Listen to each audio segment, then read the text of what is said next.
यहाँ पर आप देख सकते हैं कि सतत विकास लक्ष्य का जिक्र किया गया है।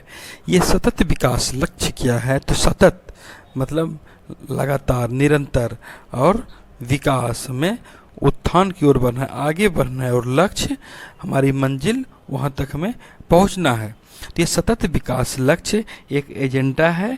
यह 2015 सितंबर के 2015 में पारित किया गया है और 2030 तक इसकी प्राप्ति का लक्ष्य है। और यह कहाँ का एजेंडा? तो यह संयुक्त राष्ट्र का एजेंडा है, अंतर्राष्ट्रीय संगठन, अंतर्राष्ट्रीय सभी देशों का एक एजेंडा है। और 2015 के सितंबर में संयुक्त राष्ट्र की महासभा की शिखर बैठक में 193 सदस्य देशों ने इसे अनुमोदित किया था। और यह एजेंडा 1 जनवरी 2016 से क्रियान्वित हो रही है और विभिन्न देश इसको अपने अपने तरीके से, अपने अपने माध्यम से इसको पूर्ण करने की ओर प्रयास कर रहे हैं। इस एजेंडे का मुख्य मकसद यह है कि सिर्फ आर्थिक विकास करना ही विकास नहीं कहलाता है, बल्कि हर एक दृष्टि से विकास होना चाहिए। गरीबी नहीं रहना चाहिए, भूखमरी नहीं रहना चाहिए, पर्यावरण में भी समृद्धि आनी चाहिए, शांति होनी चाहिए, न्याय होनी चाहिए। इस तरह की बातों को भिन्न भिन्न लक्ष्य के रूप में जो है फोकस किया गया है। आप यह जान लें कि भारत सरकार भी सतत विकास लक्ष्य 2030 के प्रति जो है समर्पित है और भारत चाहता है कि जो है सतत विकास का लक्ष्य प्राप्त किया जा सके, जिससे कि हर एक राष्ट्रवासी का भी, देशवासी का उत्थान होगा और देश का भी उत्थान होगा। सतत विकास लक्ष्य 11 इस चैप्टर में दिया गया है। इसके माध्यम से संबंधी शहर और समुदाय का जिक्र किया गया है। कहने का तात्पर्य है कि पूरी दुनिया के संदर्भ में देखें तो कहा जाता है कि आधे से आधे लोग, जितने लोग हैं दुनिया में, आधे लोग शहर में रहते हैं और 2030 तक देखें तो 10 में से 6 लोग शहर में ही रहेंगे। और यह पृथ्वी का जो है सिर्फ 3% ज़मीन घेर रखा है, लेकिन ऊर्जा के मामले में 60 से 80% तक है और पृथ्वी का 75% कार्बन का उत्सर्जन इसी शहरों में होता है। तो ऐसे में संतुलित किस तरह जो है पर्यावरण रहेगा शहर से, तो इसकी व्यवस्था की गई है, क्योंकि वाणिज्य, संस्कृति, विज्ञान सब कुछ शहर में ही पनपते हैं। तो यहाँ पर इसीलिए शहर को फोकस किया गया है, शहर पर ध्यान दिया गया है। इसके संदर्भ में गरीबी कम करने पर ध्यान दिया गया है और भविष्य का जो हम कैसा शहर चाहते हैं, कितनी ऊर्जा किस तरह जो है खपत हो, सौर ऊर्जा का अधिक इस्तेमाल हो, इस सब तरह की बातें देखी जाती है। और भारत के संदर्भ में देखें तो भारत में भी शहरीकरण काफ़ी तेज़ी से हो रहा है और अभी भी जो है लोग शहर की ओर ज़्यादा पलायन करते हैं और ऐसा लगता है कि जो है रोजगार हो अथवा सुखी संपन्न या मनोरंजन जिस भी कारण हो, तो लोग शहर की ओर पलायन करना ज़्यादा पसंद करते हैं। तो आप देखे होंगे यहाँ पर इस स्मार्ट सिटी के नाम से सरकार ने एक योजना चलाई कि 100 स्मार्ट सिटी बनाएंगे। इसके माध्यम से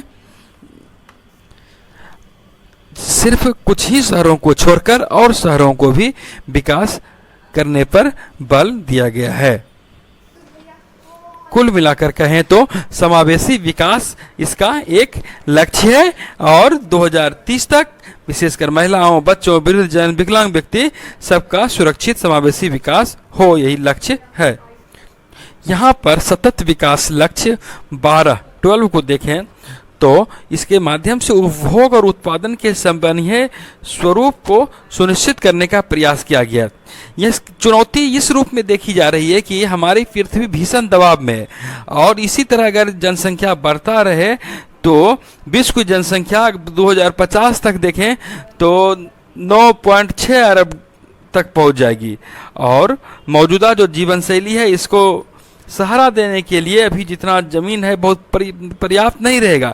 इस तरह की 3 पृथ्वियों की आवश्यकता होगी और इस तरह हर वर्ष आहार उत्पादन का जो है इसमें भी वृद्धि होगी। लेकिन देखा जाए तो आहार उत्पादन का 1/3 तो आहार सड़ जाता है या उसका सही ढंग से समुचित उपयोग नहीं हो सकता है।